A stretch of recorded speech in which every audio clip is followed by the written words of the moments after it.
Namo Buddhaya, salam kebajikan.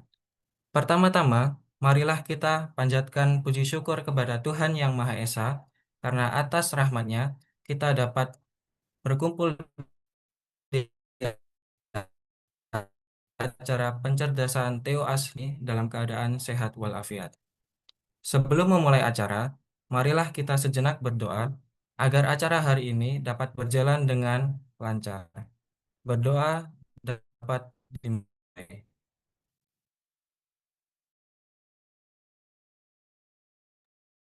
Berdoa dapat dicukupkan.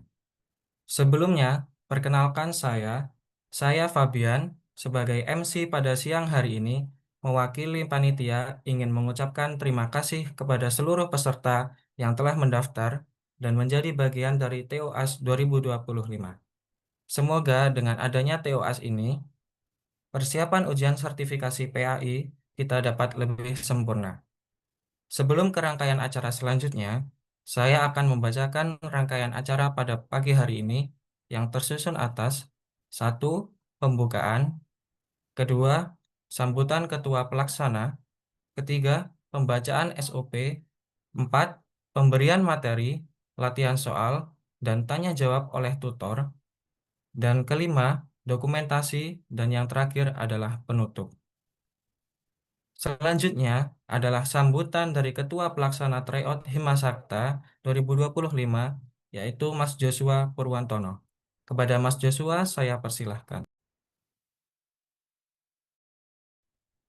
Oke, baik, terima kasih Fabian. Jadi, Assalamualaikum warahmatullahi wabarakatuh. Salam sejahtera dan selamat datang kepada seluruh peserta TOAS Tryout Alsai Masakta 2025. Saya Joshua Purwantono, selaku Ketua Pelaksana TOAS 2025, mengucapkan terima kasih yang sebesar-besarnya atas antusiasme dan partisipasi teman-teman dalam mengikuti rangkaian kegiatan ini.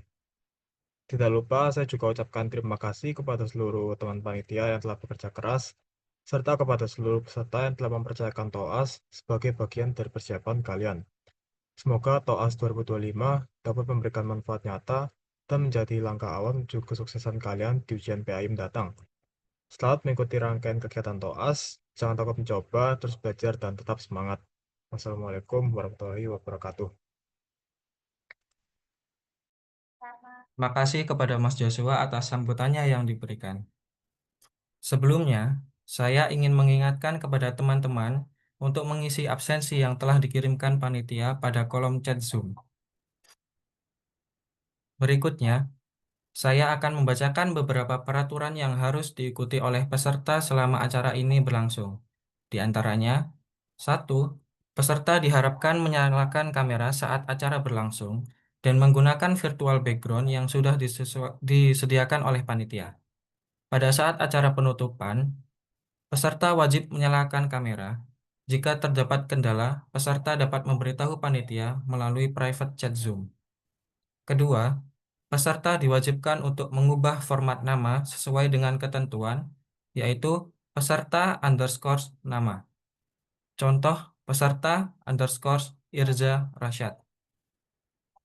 Ketiga, saat sesi bertanya sudah dipersilahkan, peserta bisa bertanya melalui fitur raise hand atau menuliskan pertanyaan melalui fitur chat di Zoom dengan format nama underscore pertanyaan.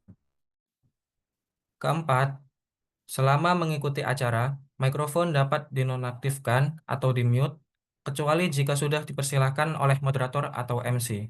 5. Peserta diwajibkan mengisi link presensi yang akan dikirimkan oleh panitia. Selanjutnya, kita akan memasuki rangkaian inti acara pada pagi menjelang siang hari ini, yaitu pemberian materi oleh tutor kita, Mas Jason. Mas Jason adalah salah satu mahasiswa matematika ITS angkatan 2023. Sebelumnya, mari kita sapa terlebih dahulu pemateri kita pada pagi hari ini menjelang siang, kepada Mas Jason.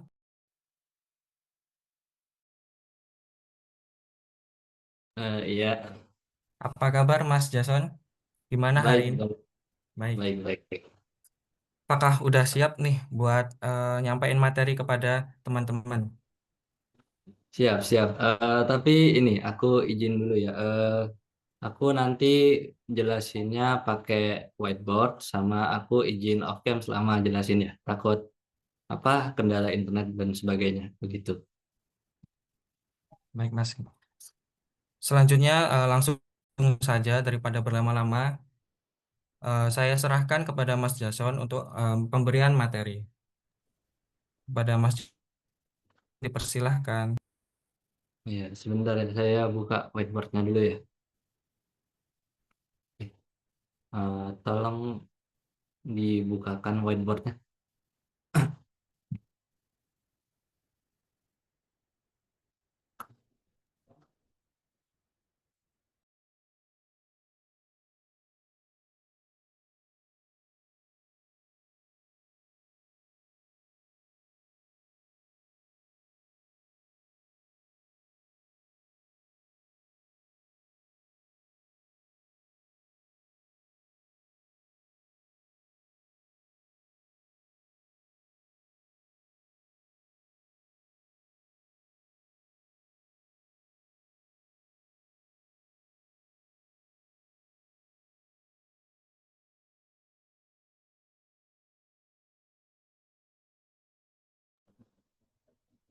Oke, udah tampak whiteboardnya ya. Eh, Udah, Mas, teman. oke. Jadi pada pertemuan kali ini saya langsung bahas soal aja, tidak memberikan materi. Mungkin nanti kalau ada yang ingin ditanyakan bisa ditanyakan. Jadi untuk yang pertama, soal pertama itu diberikan PDF sebagai berikut. Fx sama dengan C, yang mana adalah sebuah konstanta. C mutlak dari X pangkat minus 1, di mana X-nya itu, di mana fungsinya hanya berlaku untuk interval min E sampai min 1 dan 1 sampai E, dan 0 untuk lainnya. Lalu di soal ditanya, jika menggunakan pendekatan Chebyshev, dapat didapat bahwa peluang X di antara min 3 dan 3 akan lebih besar dari A. Tentukan nilai A. Oke, jadi yang pertama adalah kita harus tahu dulu apa itu pendekatan Chebyshev. Jadi pendekatan Chebyshev itu adalah eh, suatu pendekatan di mana dia itu memiliki ekspektasi, yaitu EX sama dengan mu, dan varians atau var X sigma kuadrat, dan formulanya adalah P kurang buka X dikurangi ekspektasi kurang dari epsilon, lebih besar sama dengan 1 minus sigma kuadrat per epsilon kuadrat. Jadi formula yang dipakai pertama ada ini. Lalu bagaimana cara kita mencarinya? Yang pertama kita harus cari tahu dulu C-nya itu apa. Cara tahu C-nya itu apa, kita harus tentukan CDF-nya dulu dari fungsinya. Karena berdasarkan sifat CDF, fungsi integral fungsi dari fx itu bakal sama dengan 1. Jadi kita integralkan dulu. Integral, masukin batasnya minus E sampai minus 1. C per mutlak X. Ini dx. Lalu ditambah dengan integral 1 sampai E C per mutlak X dx sama dengan 1. Nah, karena kita tahu kalau C per mutlak X itu adalah fungsi genap, maka kita bisa tulis 2 kali integral 1 sampai E. C per mutlak X dx sama dengan 1. Oh maaf, mutlaknya hilang.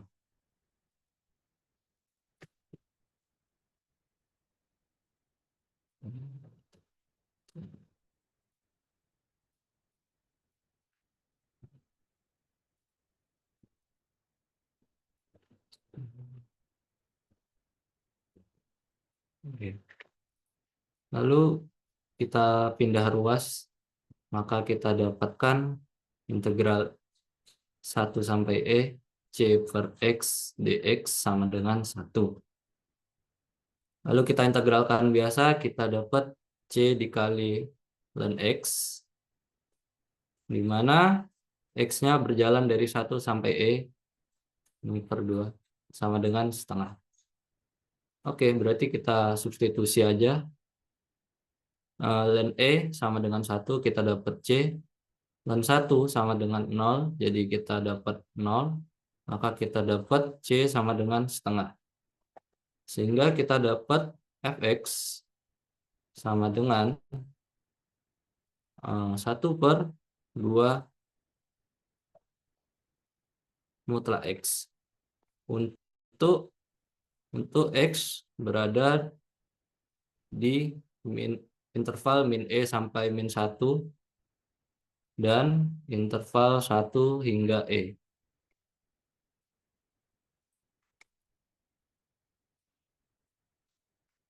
Oke, setelah itu kita harus cari tahu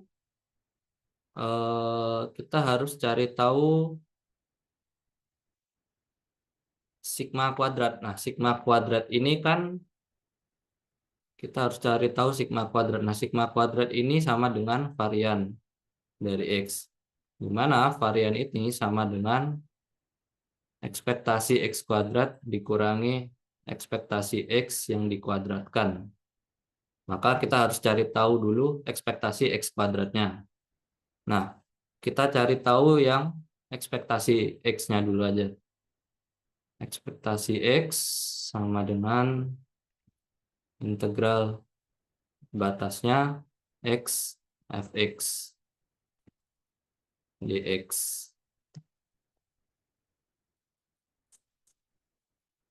Nah, ini sama dengan kita masukin batasnya dari min E sampai min 1.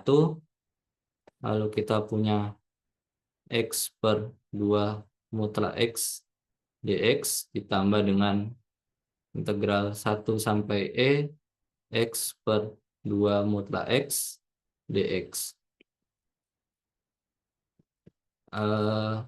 Karena ini sudah terpisah batasnya, jadi kita bisa ini sederhanakan. Karena yang batas ini negatif, maka kita bisa tulis integral dari 1 sampai E min 1 per 2 dx. Lalu untuk yang sebelah kanan kita bisa tulis 1 sampai E 1 per 2 dx. Nah, lalu kita bisa jumlahkan kedua integral ini, maka kita dapat 0. Nah, tadi di atas ditulis kalau E pangkat X-nya sama dengan mu. Jadi kita bisa tulis mu sama dengan 0. Lalu yang kedua kita nyari E pangkat ekspektasi X kuadrat. Yang dimana rumusnya sama saja. Integral X kuadrat fx dx. Maka kita dapatkan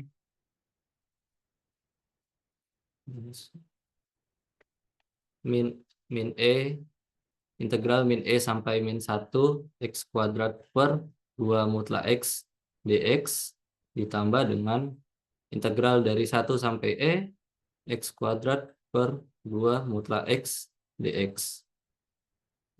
Sama seperti tadi kita dapat untuk yang ini kita dapat integral E sampai 1. Ini berarti menjadi min X per 2 dx Lalu kita jumlahkan dengan E1. Bentar.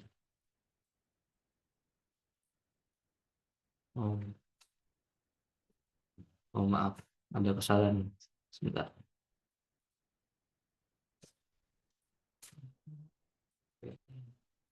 Ini menjadi setengah kurung buka E kuadrat per 2 dikurangi 1/2,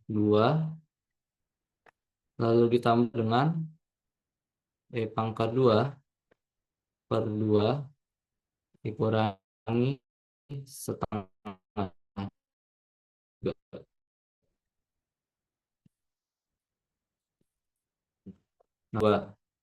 Lalu setelah kita mendapatkan ekspektasi X kuadrat dan ekspektasi X, kita bisa mencari variannya.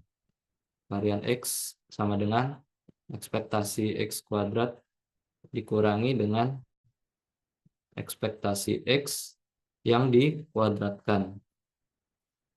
Maka kita dapat E pangkat 2 min 1/2 dikurangi dengan ekspektasi X-nya tadi dapatnya 0. Ini sama dengan sigma kuadrat. Lalu langkah berikutnya setelah kita menemukan sigma kuadrat dan mu, kita harus cari epsilonnya. Nah, cara tahu epsilonnya itu gimana? Tadi kan di soal kita dapat min 3 kurang dari X kurang dari 3. Nah, kita harus bisa ubah ini menjadi bentuk mutlak. Di mana tadi X min mu. X min mu kurang dari epsilon. Nah, karena mu-nya sama dengan 0, maka kita bisa tulis seperti ini. Min 3 dikurangi 0 kurang dari X dikurangi 0 kurang dari X minus 0. Nah, ketika sisi kiri dan sisi kanan ini sama, misalkan di sini adalah min A dan di sini A, maka kita bisa tulis bentuk ini menjadi mutlak. Jadi kita dapat X minus 0 kurang dari 3. Nah, maka kita dapat epsilonnya sama dengan 3. Setelah kita mendapatkan epsilon sama dengan 3, kita masukin ke rumus ini. Jadi setelah kita tahu rumusnya itu peluang mutlak X kurang dari mu lebih kecil dari epsilon akan lebih besar sama dengan 1 minus sigma kuadrat per epsilon kuadrat. Kita substitusi apa yang sudah kita dapatkan, kita dapat P mutlak X kurang dari 0 kurang dari 3 lebih besar dari 1 dikurangi sigma kuadratnya E kuadrat minus 1 per 2 minus 1/2, lalu kita bagi dengan sigma kuadrat, di mana sigma kuadratnya dibagi dengan epsilon, epsilonnya 3, berarti kita tulis 3 kuadrat. Nah, ini bakal lebih besar dari 1 dikurangi E pangkat 2 minus 1 per 2 dikali 3 kuadrat, berarti 18. Nah, lalu kita selesaikan ini persamaan, maka kita dapat 18 dikurangi E kuadrat dikurangi 1 per 18. Maka ini kita mendapatkan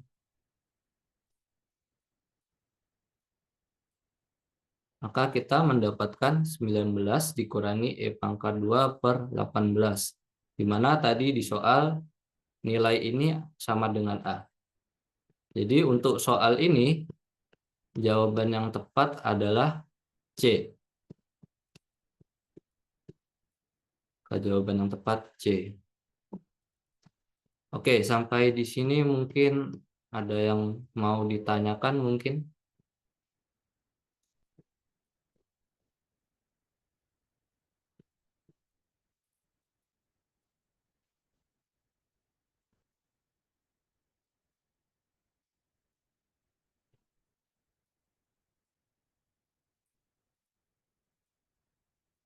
Oke, kalau tidak ada mungkin bisa lanjut ke soal berikutnya.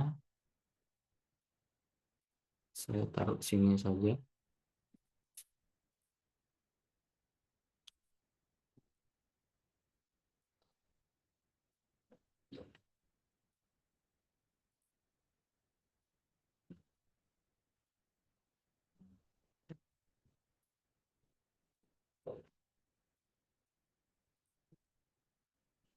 Oke, jadi soal selanjutnya misalkan Z menyatakan nilai rasio efisiensi produk suatu mesin baru.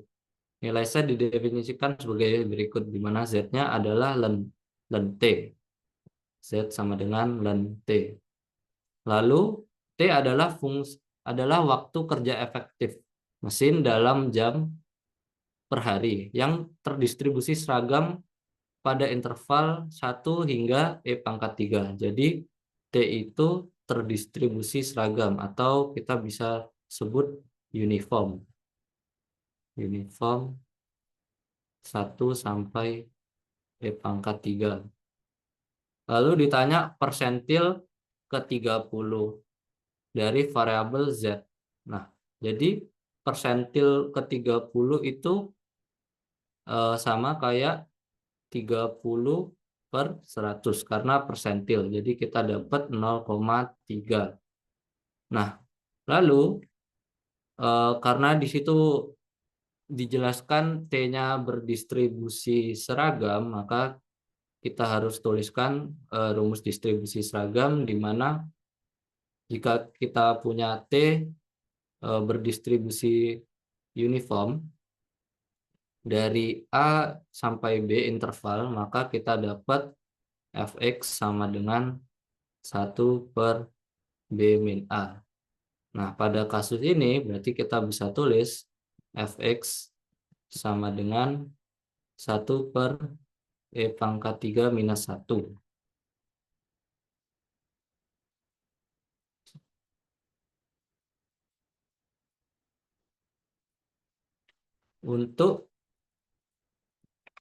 Untuk interval 1 sampai E⁻3. Nah, lalu kita cari CDF-nya untuk menentukan kumulatifnya. Jadi ini PDF,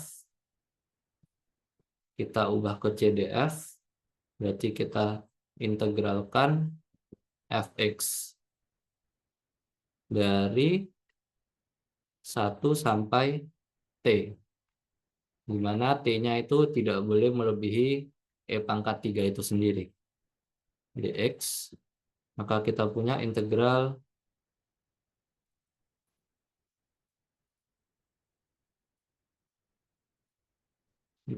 dari batas 1 sampai T, fx-nya ke dalam kasus ini berarti 1 minus E⁻3 - 1 dt,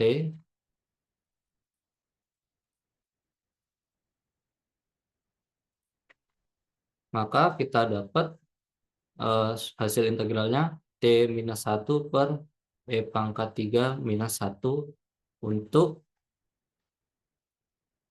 T di antara 1 dan T di antara E⁻3. Setelah kita dapatkan fungsi CDF, maka kita bisa transformasikan Z sama dengan len T tadi.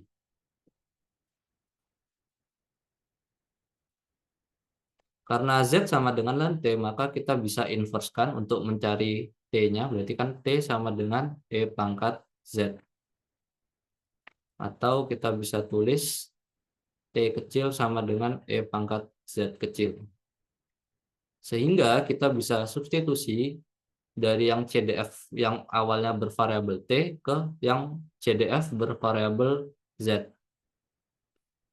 Berarti kita tinggal substitusi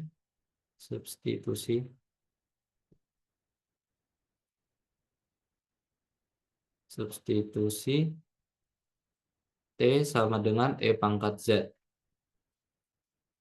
Maka kita dapat CDF-nya sama dengan E⁻Z minus 1 per E pangkat 3 minus 1. Untuk interval 0 sampai 3.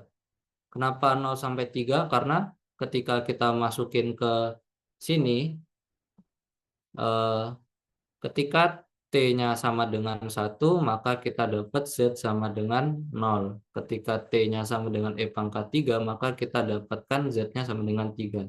Jadi untuk intervalnya kita dapatnya dari situ. Setelah kita mendapatkan itu, maka kita tinggal cari persentil CDF-nya. Nah, kita tadi di awal kita tahu di soal persentil ke 30. Yang artinya adalah kita nyari CDF yang Z ini untuk ke 3 persentil ke 30. Maka kita bisa tulis E pangkat Z minus 1 per E pangkat 3 minus 1 sama dengan 0,3. Kita selesaikan, lalu kita cari Z-nya. Jadi kita punya E pangkat Z minus 1 sama dengan 0,3 dikali E pangkat 3 minus 1. Lalu kita dapat E pangkat Z sama dengan 0,3 E pangkat 3 minus 1 ditambah 1. Lalu kita lenkan kedua ruas, kita dapat Z sama dengan len 0,3 dikali E pangkat 3 plus 1 min 1 ditambah 1. Maka nilai ini akan mendekati, maka Z-nya akan mendekati nilai 1,9. Nah, pada pilihan, karena 1,9 itu berada dalam interval 1,5 hingga 2, maka kita bisa jawab, jawabannya adalah yang C. Karena yang C-nya tadi intervalnya sekurang-kurangnya 1,5, tapi kurang dari 2. Di mana 1,9 lebih dari 1,5, tapi kurang dari 2. Itu untuk yang nomor 2. Mungkin kalau ada pertanyaan bisa ditanyakan.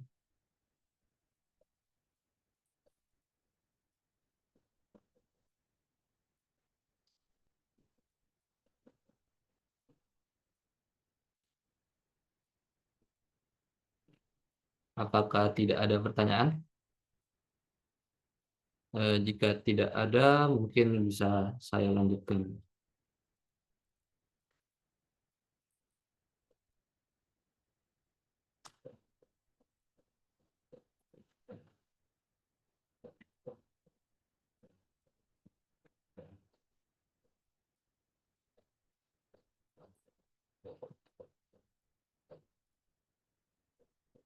Oke. Nah, jadi untuk soal selanjutnya, misalkan X1, X2 sampai ke Xn adalah sampel acak dari suatu distribusi yang dengan nilai ekspektasi U dan varian sigma kuadrat, yang dimana kedua nilainya tidak diketahui.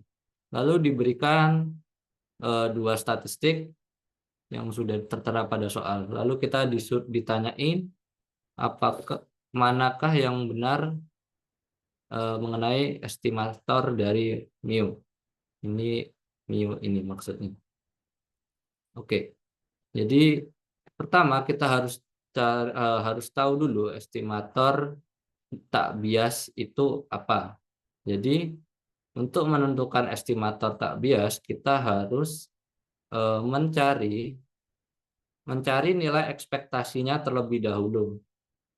Jadi misalkan kita tahu mu itu bakal sama, karena ini sampel acak diskrit ya, jadi kita tahu kalau mu itu sama dengan jumlahan sampai ke n, di mana i sama dengan 1, ini xi misalkan, atau yi itu bisa. Jadi ini yang dipakai pertama. Lanjut kita harus cari tahu ekspektasi. Untuk yang bagian X, Pertama kita cek dulu ekspektasi dari X. Berarti kita dapat integral, maaf, jumlahan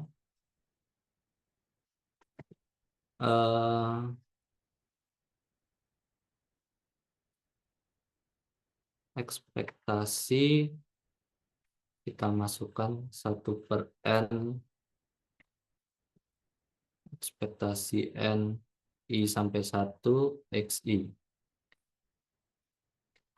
Melalui sifat ekspektasi, karena 1/n dianggap konstanta, bisa kita keluarkan 1/n ekspektasi jumlahan n i sama dengan 1 xi.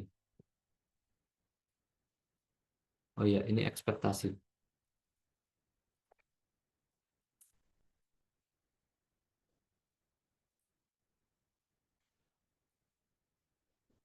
Oh, sebentar.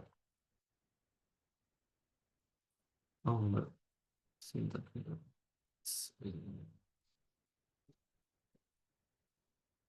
Oh, maaf. Jadi mu ini tadi ekspektasi dari xi, seperti yang soal-soal sebelumnya.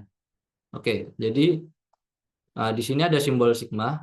Kita bisa manipulasi simbol sigma ini di mana ekspektasi dari jumlahan sampel itu akan sama dengan jumlahan dari ekspektasi sampel. Seperti ini. Ini salah satu sifat. Lalu, karena kita tahu ini ekspektasi dari ini sama dengan mu, kita dapat 1/n jumlahan dari 1 sampai n mu. Nah, karena mu-nya dianggap konstan, jadi kita bisa jabarkan jumlahan ini akan menjadi 1/n dikali n mu, di mana n-nya bisa saling coret hilang. Kita dapatkan bahwa hasil ekspektasi dari X akan jadi mu. Yang artinya X adalah estimator tak bias dari mu. Kenapa tak bias? Karena berlaku untuk n lebih besar dari 1. Artinya berlaku untuk n positif sesuai dengan soal. Lalu kita cek untuk yang bagian Y. Kalau kita dapatkan ekspektasi Y, di mana ekspektasi Y-nya itu sama dengan ekspektasi 3/n kurung buka n plus 2 jumlah dikali dengan jumlahan dari 1 sampai n i kali xi. Oke. Karena di sini di jumlahannya sini berbentuk i bukan n, sehingga kita tidak bisa tarik keluar seperti tadi. Maka kita bisa keluarkan n-nya menjadi 3/n dikali n plus 2 yang dianggap sebagai konstanta, lalu dikalikan dengan ekspektasi jumlahan i dari 1 sampai n, i dikali sampel xi. Oke, setelah itu sama kayak tadi, ekspektasinya bisa dimasukin ke dalam, jadi prosesnya seperti ini. Ini jumlahan n i sama dengan 1. Ini ekspektasi dari i xi. Karena ekspektasi dari konstan, i-nya dianggap konstan, di sini bisa ditarik keluar juga. Maka kita dapat n 2. Jumlahan n i sama dengan 1 i ekspektasi xi. Sama kayak tadi, ekspektasi dari xi-nya kita bisa tulis sebagai mu, maka kita dapatkan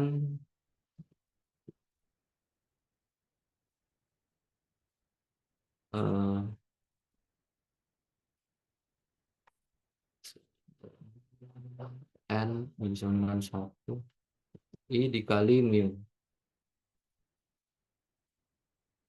Oke, lalu jumlahan dari 1 sampai n I itu maka akan menghasilkan deret deret deret deret aritmatik, sehingga kalau ini bisa kita tulis rumusnya menjadi deret aritmatik, rumusnya kan n dikali n plus 1 per 2 dikalikan dengan mu. Ini sama-sama ada n bisa kita hilangkan, maka kita dapatkan 3n plus 3 dibagi dengan 2n plus 2 dikali mu. Nah, lalu untuk ngecek apakah dia ini bias atau tidak, maka kita sama dengankan mu di sisi kirinya. Maka di sini sama dengan mu. Nah, karena sama dengan mu, berarti kita bisa saling coret. Kita dapatkan 3n plus 3 per 2n plus 4 sama dengan 1. Kita selesaikan persamaan ini, maka kita dapat 3n plus 3 sama dengan 2n plus 4. Di mana n-nya bakal sama dengan 1. Nah, artinya apa? Ketika n sama dengan 1, maka Y itu bisa disebut estimator tak bias. Estimator tak bias. Sedangkan untuk n lebih dari 1, Y-nya ini estimator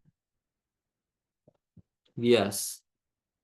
Alasannya karena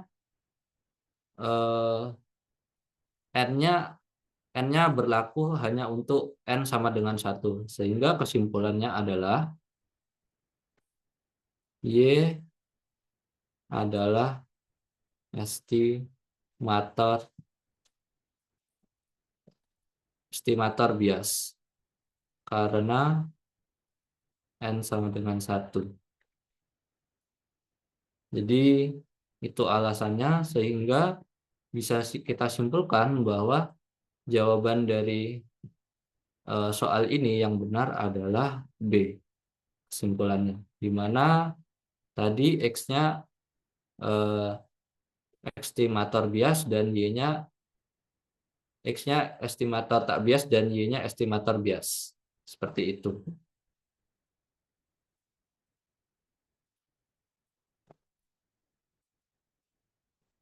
Mungkin ada pertanyaan mungkin?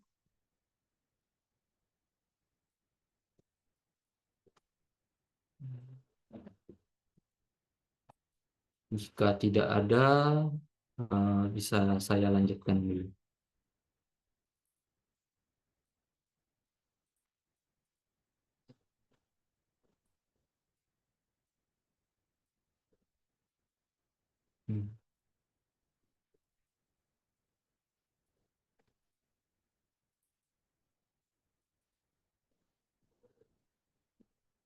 Oke, jadi soal selanjutnya problem klasik ya. Jadi sebuah gudang memiliki 20 komponen elektronik yang terdiri dari 12 berfungsi baik dan 8-nya rusak. Lalu ada tim inspeksi, secara acak diambil 5 komponen tanpa pengembalian. Ditanya peluang tepat 3 dari 5 komponen yang diambil baik.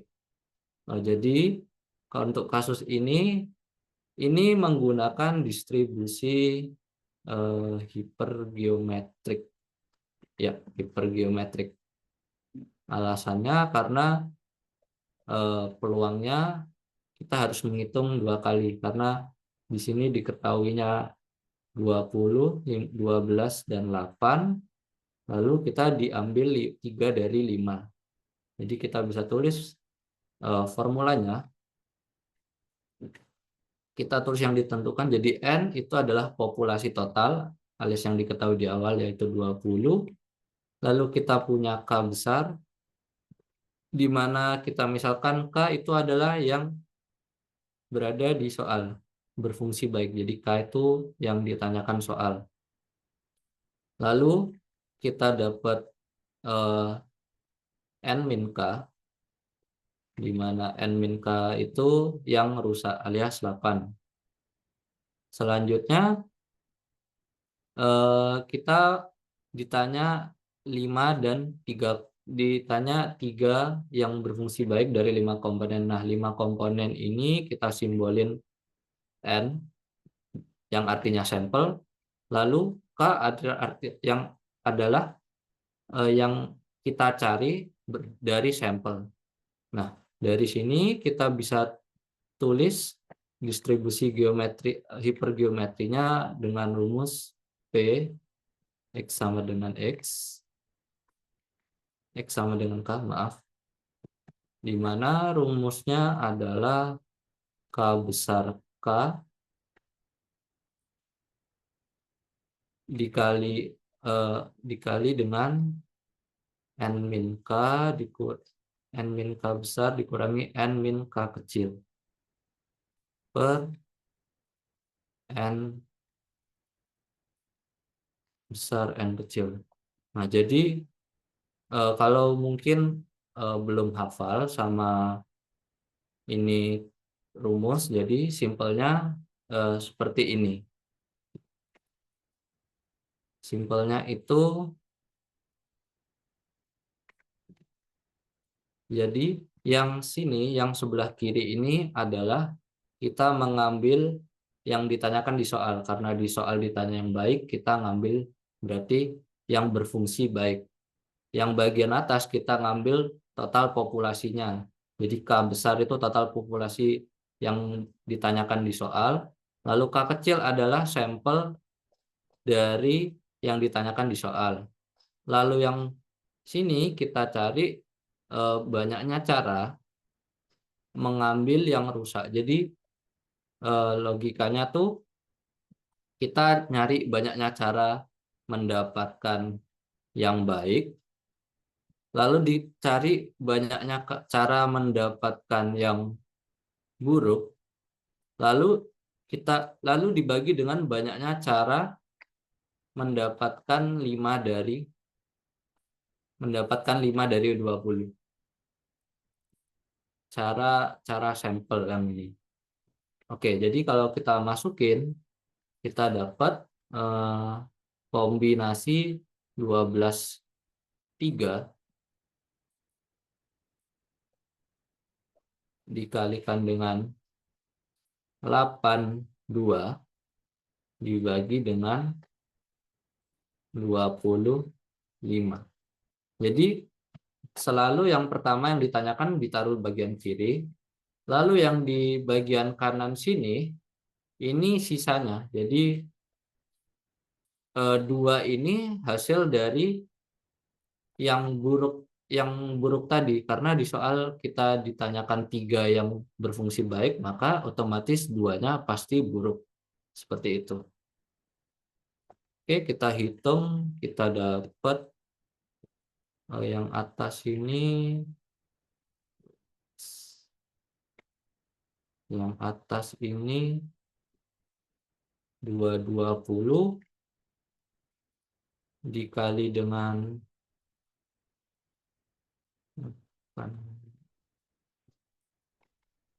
28 dibagi dengan 15.540.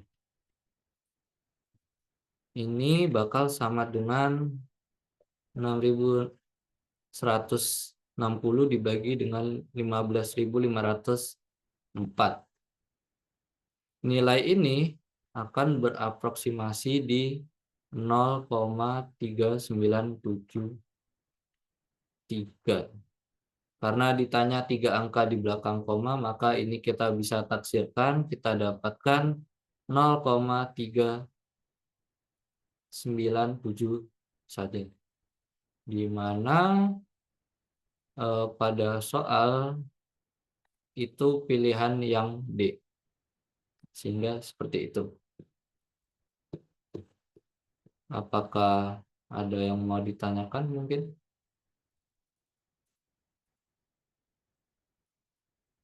Jika tidak ada, kita lanjutkan saja.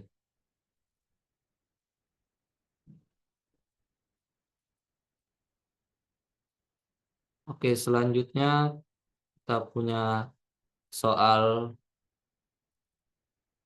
fungsi densitas gabungan. Lalu kita ditanyakan ekspektasi bersyarat. Seperti ini soalnya. Nah, langkah pertama adalah kita harus mencari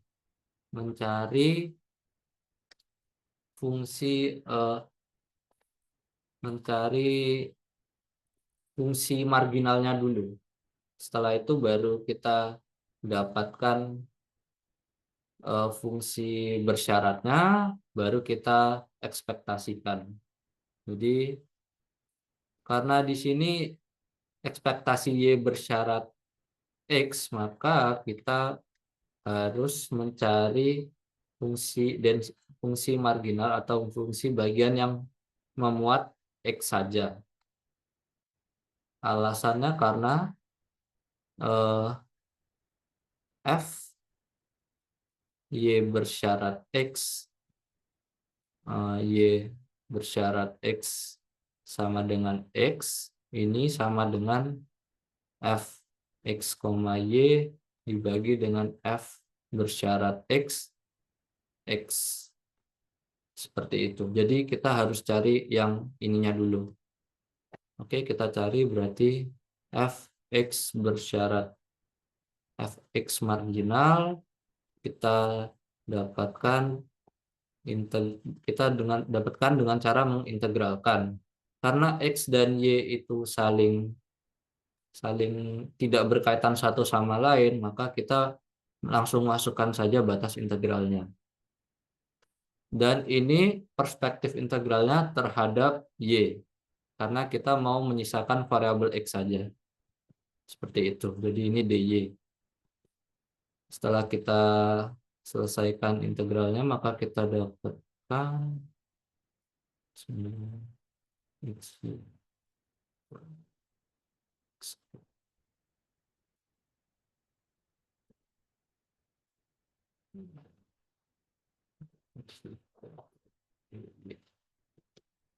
Ini kita dapatkan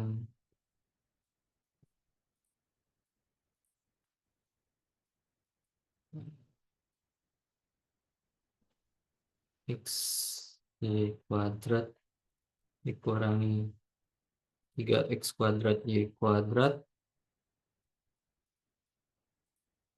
dikurangi x y pangkat 3. Masukin batas dari 0 sampai 1, kita dapat 9/2x dikurangi